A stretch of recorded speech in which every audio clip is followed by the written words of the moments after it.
आपके अपने YouTube channel live study Allahabad में। दोस्तों, जैसा कि आपको पता है कि ये जो सीरीज चल रही है उसमें हम लोग पढ़ रहे हैं भारत के स्मारक व स्थान, जो कि काफ़ी इंपॉर्टेंट टॉपिक है और अक्सर जो देखा जाता है कि एग्जामिनेशन हाल में 1 या 2 प्रश्न पूछ ही लिए जाते हैं। तो आज का ये जो वीडियो दोस्तों, ये 8 पार्ट है, 8वां पार्ट है। इससे पहले 7 पार्ट आपको प्लेलिस्ट में मिल जाएंगे।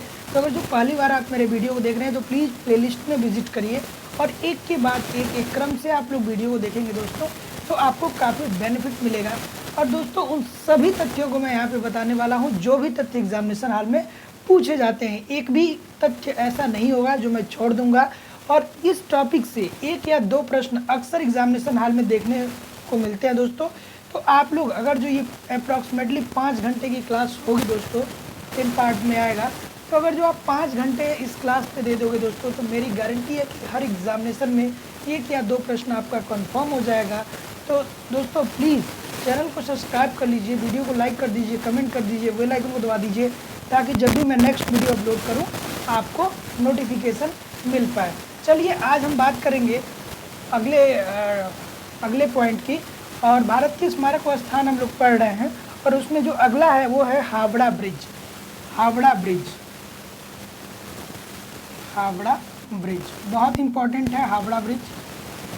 अब देखिए, जो सबसे पहला पॉइंट बनता है दोस्तों कि हावड़ा जो ब्रिज है वो कहाँ पे है, तो कलकत्ता और हावड़ा 2 स्थानों पर क्या हुआ है, बना हुआ है। अगर जो हम बात करें स्थान के बारे में, तो ये किन 2 स्थानों के बीच उपस्थित है या किन 2 स्थानों पे है दोस्तों, वो है कलकत्ता और हावड़ा। कलकत्ता और हावड़ा 2 शहरों में ये क्या है, बना हुआ है। अब हम बात करते हैं दोस्तों कि ये किस नदी पे बना है। बहुत इंपॉर्टेंट है, पूछ लेता है कि हावड़ा ब्रिज जो है तो वो किस नदी पे बना हुआ है या किस नदी पे अवस्थित है। तो है दोस्तों हुगली नदी, हुगली नदी पे स्थित है। ठीक है, तो हम बात करें नदी के बारे में, तो नदी कौन सी नदी के ऊपर ये है, हुगली नदी। हुगली, ठीक है, हुगली नदी पे ये क्या है, स्थित है। अब हम बात करेंगे इसकी लंबाई के बारे में, क्योंकि लंबाई भी कभी कभी देखा गया है कि एग्जामिनेशन हाल में पूछ लेता है। नहीं भी पूछता है तो आपको जानना चाहिए, क्योंकि ये बेसिक सी इंफॉर्मेशन है। ये है 1528 फीट, 1528 फीट है। और अगर जो बात करें मीटर में, 1528 तो ये फीट हो गया, लेकिन अगर जो हम बात करें मीटर में तो 457 मीटर, 457 मीटर क्या है, इसकी लंबाई है। और अगर जो फीट की बात करें तो 1528 इसका फीट है। ठीक है, फिर हम बात करते हैं दोस्तों कि इसमें केवल चार पिलर लगे हुए हैं। बहुत इंपॉर्टेंट है, केवल कितने, चार पिलर लगे हुए हैं। इसमें कितने पिलर लगे हुए हैं, 4 पिलर। इसमें कितने पिलर लगे हुए हैं दोस्तों, केवल 4 पिलर लगे हैं हावड़ा ब्रिज के निर्माण में। ठीक है, आगे हम बात करेंगे दोस्तों कि देखिए, अभी तक हम लोगों ने क्या क्या पढ़ लिया दोस्तों कि देखिए, हावड़ा ब्रिज जो है वो किस स्थान पे है, वो कहाँ पे है, 2 जगहों पे है। वो 2 जगहों के बीच में कहीं है या 2 शहरों में अवस्थित है। ये कौन है, कोलकाता और हावड़ा। ठीक है, ये किस नदी के ऊपर बना है दोस्तों, या किस नदी पे बना है, हुगली नदी पे बना हुआ है। अगर जो हम बात करें इसके लंबाई की, तो फीट की बात करें तो 1528 फीट है। लेकिन अगर जो हम बात करें मीटर में तो 457 मीटर है। और ये केवल 4 पिलर पे बने हुए हैं। चलिए, ये तो हम लोगों ने बेसिक सी जानकारी देख ली। अब हम बात करेंगे इसके निर्माण के बारे में कि इसका निर्माण कैसे हुआ और इसका निर्माण कराया कौन। ठीक है, तो इसके निर्माण की अगर जो हम बात करें दोस्तों, तो अंग्रेजों द्वारा 1937 से लेके 1943 तक इसका निर्माण हुआ। निर्माण अंग्रेज के द्वारा हुआ। कब से कब तक, 1937 से सॉरी दोस्तों, 1937 से 1943 तक, 1937 टू 1943 तक। ठीक है, 1937 से लेके 1943 तक, यानी आप लोग देख सकते हैं कि नियर अबाउट 6 वर्ष इसका काम चला है। ठीक है, फिर हम बात करेंगे दोस्तों कि 1965 में रविंद्रनाथ सेतु के नाम से भी जाना गया ये, ठीक है। इसे 1965 के अंतर्गत क्या किस नाम से भी जाना गया? रविंद्रनाथ सेतु।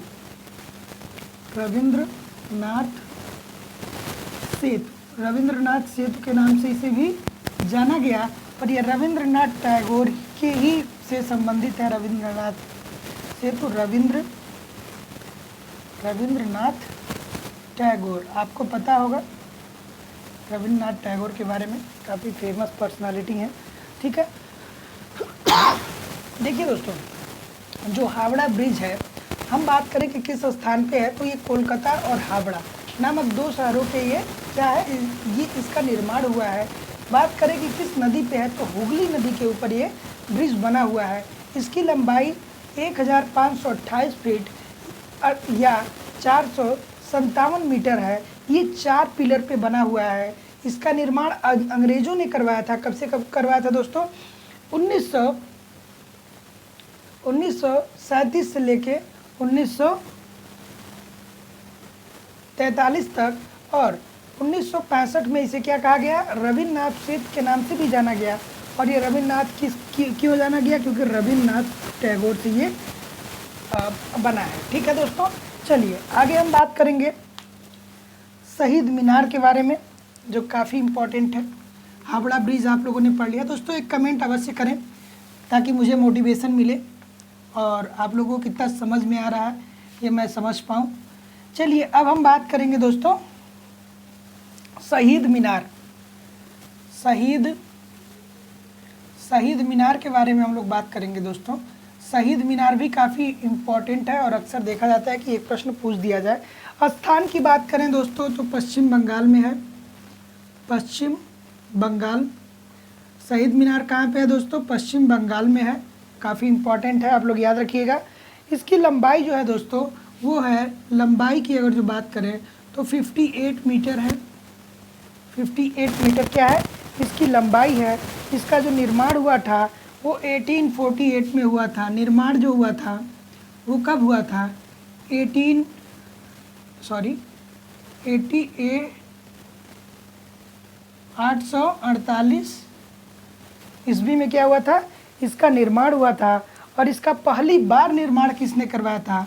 पहली बार देखिए कई भागों में इसका निर्माण हुआ है, तो पहली बार जो निर्माण करवाया था वो कौन करवाया था शहीद मीनार की? तो वो था जेपी पारकर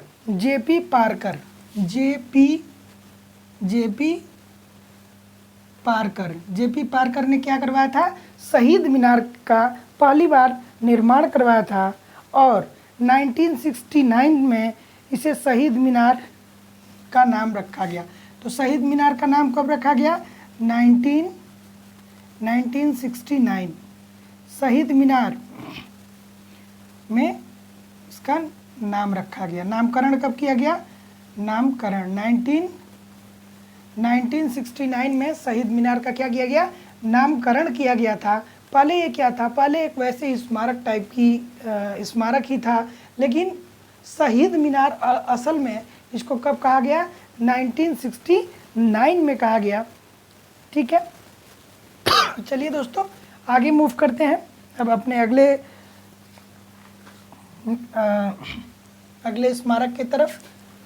दोस्तों एक बार चैनल को सब्सक्राइब कर लीजिए, एक लाइक कर दीजिए ताकि मुझे भी मोटिवेशन मिले। अब हम बात करेंगे कैथेड्रल चर्च के बारे में।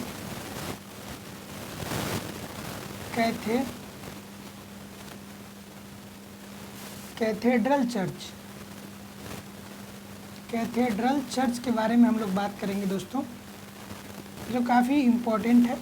तो कैथेड्रल चर्च जो है दोस्तों, सबको पता है कि ये गोवा में है।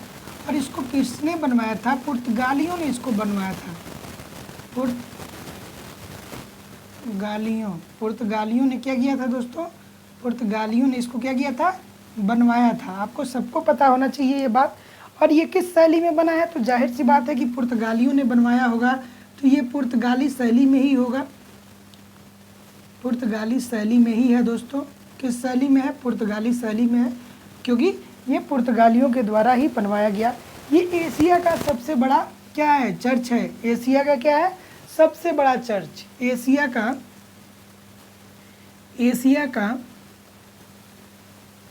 का सबसे बड़ा चर्च, सबसे बड़ा चर्च कौन है? पूछ देता है एग्जामिनेशन हॉल में कि एशिया का सबसे बड़ा चर्च कौन है? वो है कैथेड्रल चर्च है। और ये कहाँ पे है? ये गोवा में है। और अगर जो हम बात करें कि इसका निर्माण कब हुआ था, तो जाहिर सी बात है जब पुर्तगालियों ने इसका निर्माण कराया था तो 1569 ईस्वी से 1619 ईस्वी तक क्या हुआ? इसका निर्माण हुआ। फिर हम लोग बात करते हैं दोस्तों कि इसकी लंबाई के बारे में। तो लंबाई जो थी इसकी 250 फीट थी, इसकी क्या लंबाई। और फिर बात करते हैं चौड़ाई की। तो जो चौड़ाई थी दोस्तों वो कितनी थी? 181 फीट थी। और ऊंचाई जो है दोस्तों, थी नहीं दोस्तों, है, अभी भी है। ऊंचाई की हम बात करें तो 115 फीट है। ठीक है दोस्तों, 115 फीट।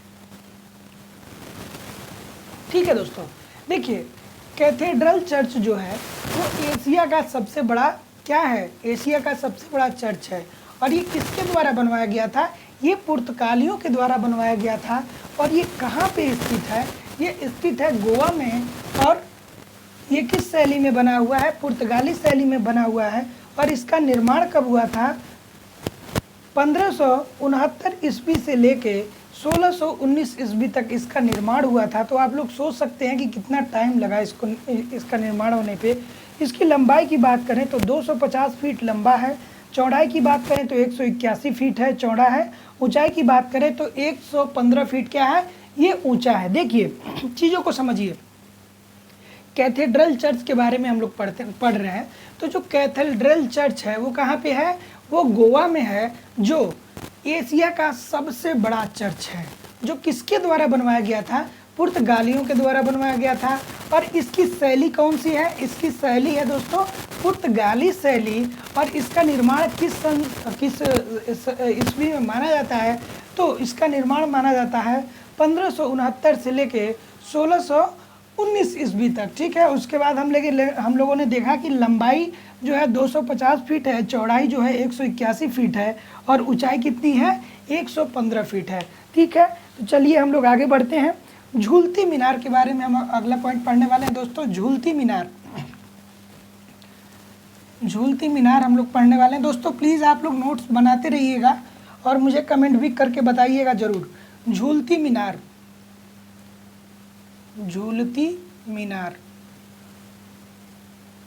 मीनार के बारे में हम लोग बात करने वाले हैं कि झूलती मीनार आखिरकार ये है कहाँ? तो ये है गुजरात में, और गुजरात के अहमदाबाद।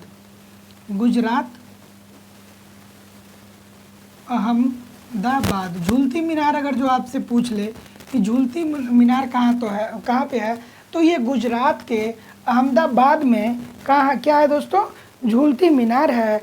और इसको बनवाया किसने था दोस्तों, यानी इसका निर्माण किसने करवाया था? ये बहुत इंपॉर्टेंट प्रश्न बन जाता है दोस्तों। तो सीदी बशीर ने बनवाया था। ये देखिए 1452 ईस्वी में किसके द्वारा बनवाया गया? सीदी बशीर के द्वारा। सीदी बशीर के द्वारा ये क्या किया गया? बनवाया गया। लेकिन अगर जो हम बात करें कि जो सीदी बशीर था वो कौन था? वो सुल्तान मोहम्मद शाह का नौकर था। सुल्तान ये जो था ये कौन था? सुल्तान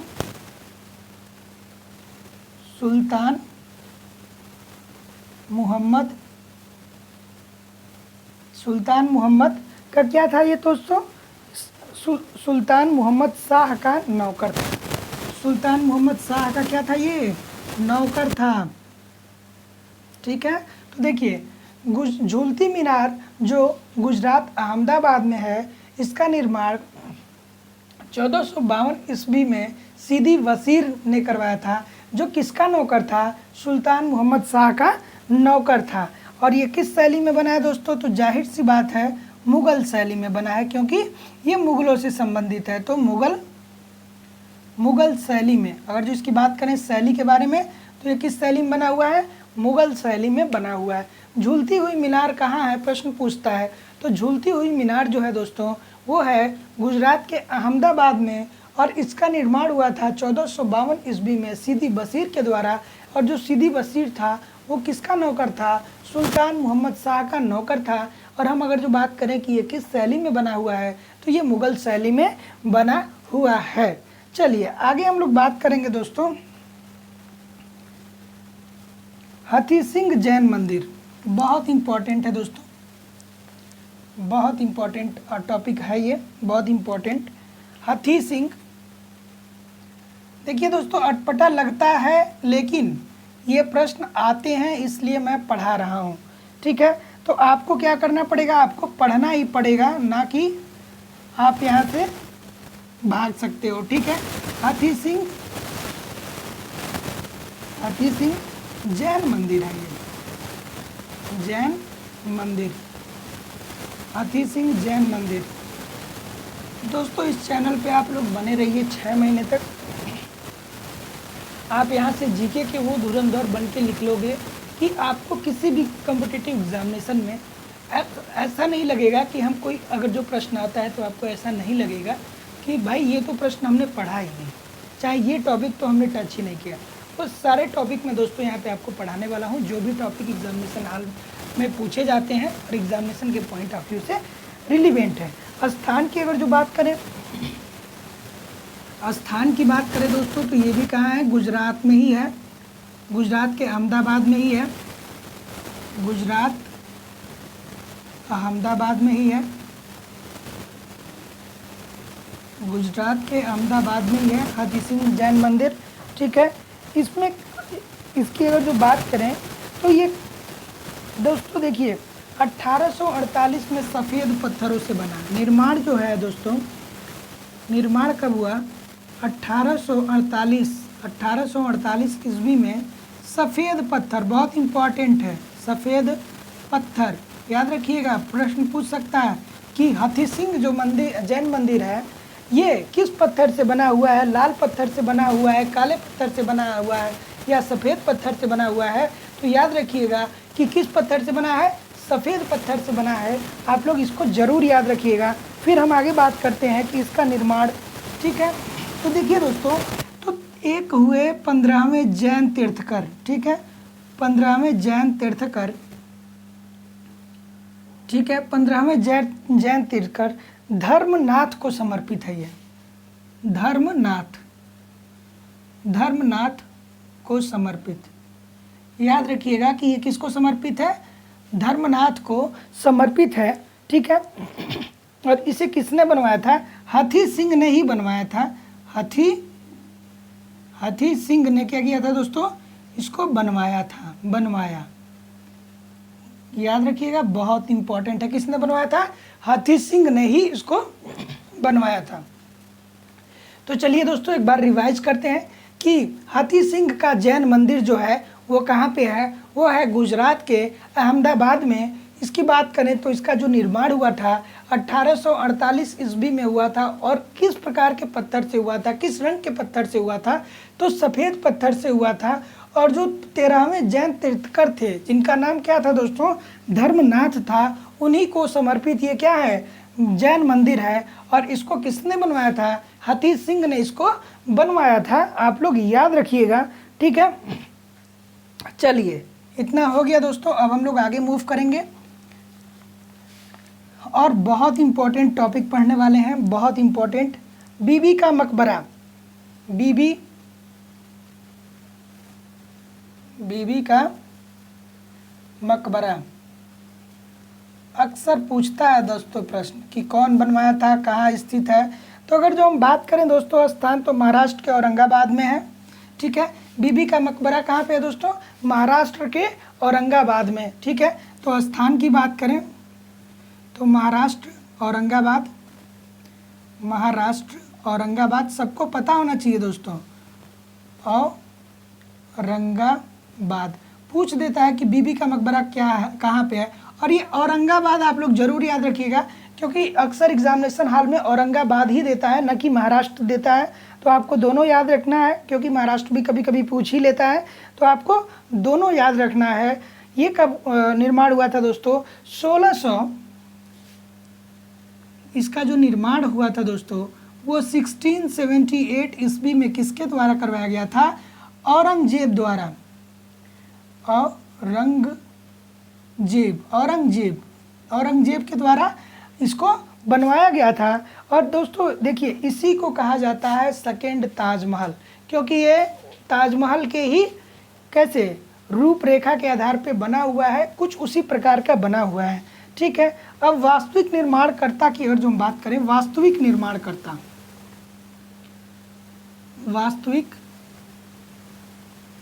वास्तविक निर्माणकर्ता कौन थे? अगर जो आपसे पूछ ले कि भैया वास्तविक निर्माणकर्ता कौन थे, तो आजम शाह जो औरंगजेब का पुत्र था तथा अपनी माँ दिलराज बानो की याद में ये बनवाया था।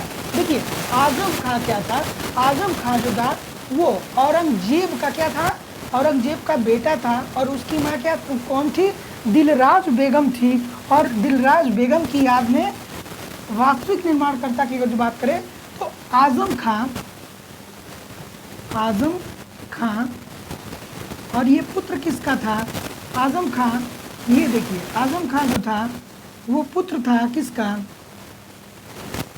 पुत्र था ये औरंगजेब का।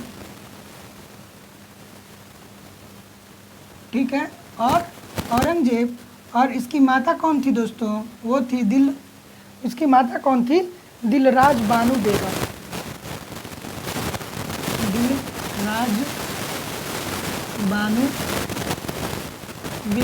दिलराज बानो बेगम। देखिए, याद रखिएगा दोस्तों, बहुत इंपॉर्टेंट है कि वास्तविक निर्माणकर्ता जो थे वो आजम खां था। इसने अपनी माँ की याद में इसने क्या किया था? इसको बनवाया था। ठीक है, लेकिन अगर जो बात करें कि बीबी का मकबरा का निर्माण किसने करवाया था, सिंपल भाषा में, तो तब औरंगजेब लगाएंगे। लेकिन अगर जो ये पूछे कि वास्तविक निर्माणकर्ता कौन था, तो वो था आजम खां। ठीक है, अब देखिए इसके जो पत्थर हैं दोस्तों वो जयपुर की खान से लाए गए। पत्थर जो हैं जयपुर खान से लाया गया। इसका जो पत्थर था वो कहाँ की खानों से लाया गया? जयपुर खान से लाया गया। और अब चलिए बहुत इम्पोर्टेंट बात करते हैं वास्तुकार की। जो बीबी का मकबरा है औरंगाबाद में है, इसका वास्तुकार कौन था? तो इसका वास्तुकार जो था दोस्तों वो था हंसपद। ठीक है, हंसपद।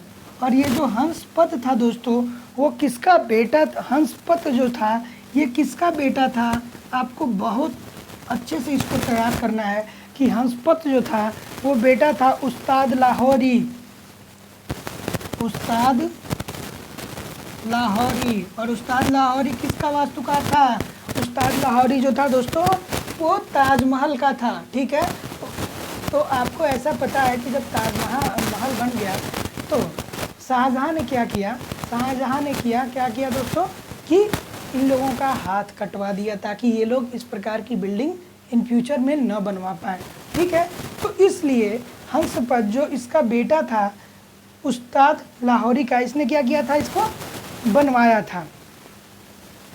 ठीक है, चलिए अगर जो हम आगे हम बात करते हैं, चलिए एक बार रिवाइज कर लेते हैं। बीबी का मकबरा स्थान जो है महाराष्ट्र औरंगाबाद में है। निर्माण होता है 1678 ईस्वी में औरंगजेब के द्वारा।